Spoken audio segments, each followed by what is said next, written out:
Hello everyone. Welcome back to my channel. I hope everyone is having a nice day. Before we begin the video, please subscribe and give the video a thumbs up. This website utilizes technologies such as cookies to enable essential site functionality, as well as for analytics, personalization, and targeted advertising. To learn more, view the following link. The Bold and the Beautiful will celebrate 38 years on the air on March 23 and has released a brand new cast photo exclusively on TV Insider. Bradley Bell, the executive producer and head writer of the show, grew up with television playing a pivotal role in his formative years. His parents, the late William J. Bell and Lee Philip Bell, were the co-creators of The Young and the Restless and B&B, and Bill Bell had been the head writer at Days of Our Lives prior to that, so soaps were undeniably the family business. "We never sat at the dining room table," recalls Bell. "There were always trays in front of the TV, where we would watch the VHS tapes that were mailed special delivery to Chicago, where he was raised.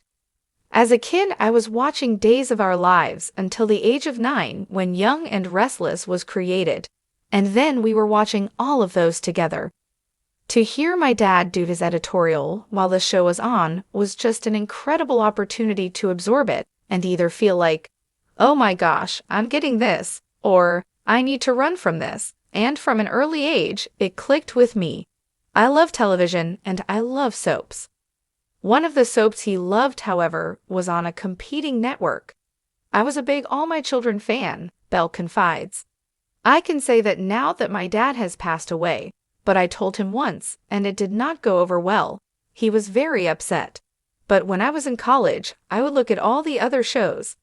I would see how they would do their story arcs differently from my dad, and it was just something that grabbed me." So when his parents began creating B&B in 1986, Bell was firmly on board to be a part of the new endeavor. "I remember the whole casting process at the end of '86 and early '87 before we premiered on March 23rd of '87, he says. "You never quite know when you're putting together an original cast how the chemistry will be, but we knew that Ron Moss, then Ridge Forrester, and Catherine Kelly Lang, Brooke Logan, and Joanna Johnson, Caroline Spencer, had great chemistry from the get-go."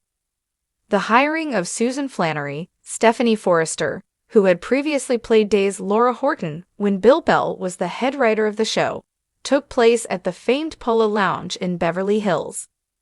"My father loved working with Susan Flannery, so she wasn't in the casting process," Bell explains. "That was actually a meeting between my dad and Susan, and I was there. He floated the idea and she accepted. Imagine the two of them having martinis and talking about a new series. It was all relatively new to me.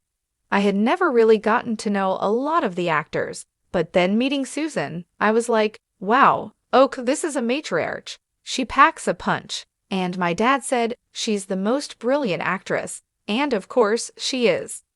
Having John McCook, Eric Forrester, and Lang on the show since the first episode has provided a welcome stability to the canvas. "It's unnatural for actors to take on a role and play it this long," Bell points out. "By nature, they take on different parts and become different characters. But these two, their commitment to the show, their love for the show, and their leadership on and off screen, John and Kelly, are a dream. I'm grateful for them every day."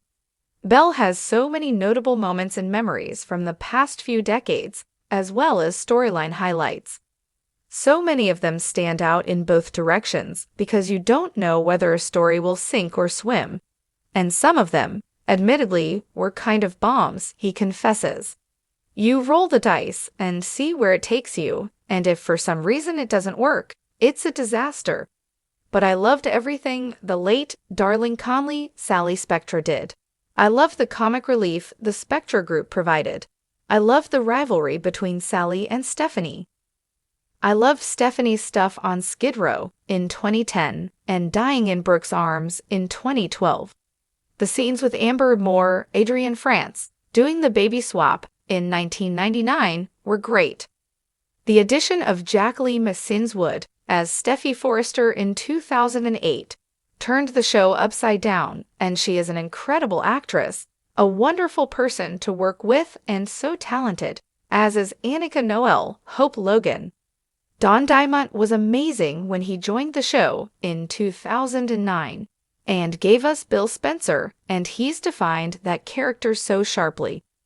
Having lost Susan and Ron in 2012 when they opted to leave, there were questions of, would that be the demise of the show?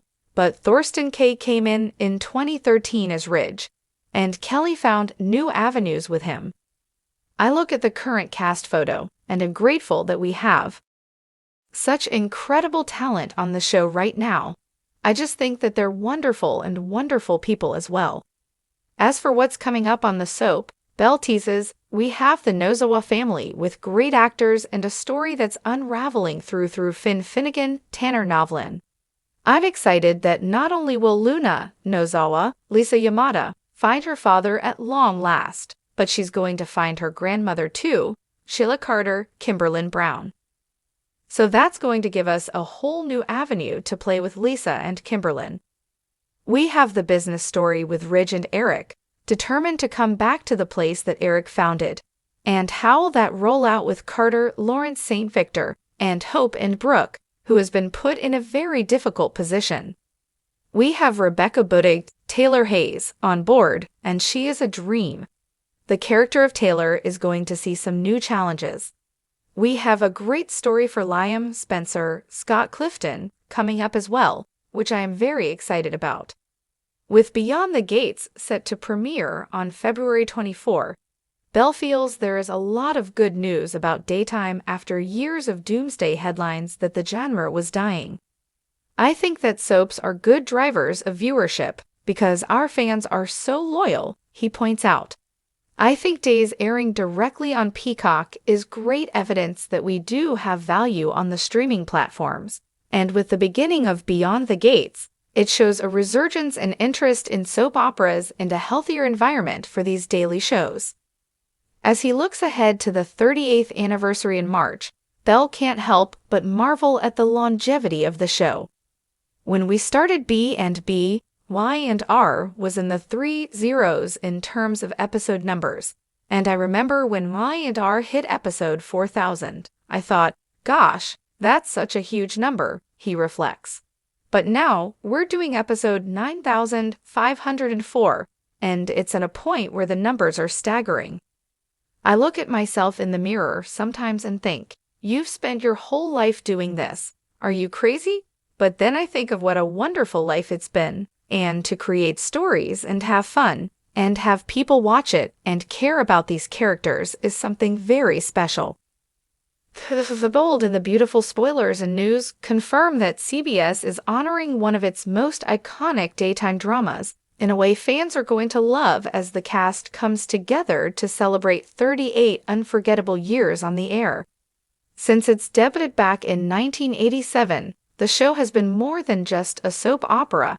It has been a cultural staple, known for its glamorous fashion house backdrop, the tangled romances of the Forrester, Logan, and Spencer families, and the endless betrayals, reunions, and cliffhangers that keep audiences around the globe glued to their screens. Now, with the series hitting 38 years, the network is giving viewers an inside look at a very special reunion featuring cast members, past and present, who came together not only to pose for a commemorative photo, but also to reflect on nearly 4 decades of television history. Fans already know that The Bold and the Beautiful is one of the most watched soaps worldwide, airing in over 100 countries, and that kind of success deserves a celebration as epic as the storylines that made the show famous. In the exclusive first look photo, longtime favorites stand side by side with newer stars, creating an atmosphere that perfectly represents the rich legacy of the show. Catherine Kelly Lang, who has portrayed Brooke Logan since day one, was front and center, reminding fans why she is truly the heart of the series. Beside her stood John McCook, who has embodied Eric Forrester since the very beginning and remains a powerhouse presence both on screen and off. Seeing them together with familiar faces such as Thorsten Kaye, who has carried on Ridge Forrester's legacy with his own unique spin, and Jacqueline McSinswood, Wood, who continues to captivate fans as Steffi Forrester Finnegan, gave the reunion a generational depth that highlights just how many eras the show has successfully navigated. Adding to the excitement were beloved newer additions like Matthew Atkinson as Thomas Forrester and Annika Noel as Hope Logan, both of whom represent the next chapter of Forrester drama, while standing firmly in the footsteps of the legends who came before them. For fans, the reunion was more than just a photo opportunity. It was a symbolic moment that marked how far the bold and the beautiful has come. From its earliest days telling stories about Ridge and Brooke's forbidden love to modern-day tales of betrayal, forgiveness, and fashion wars, the show has never stopped evolving. Cast members used the occasion to reminisce about memorable storylines and behind-the-scenes memories.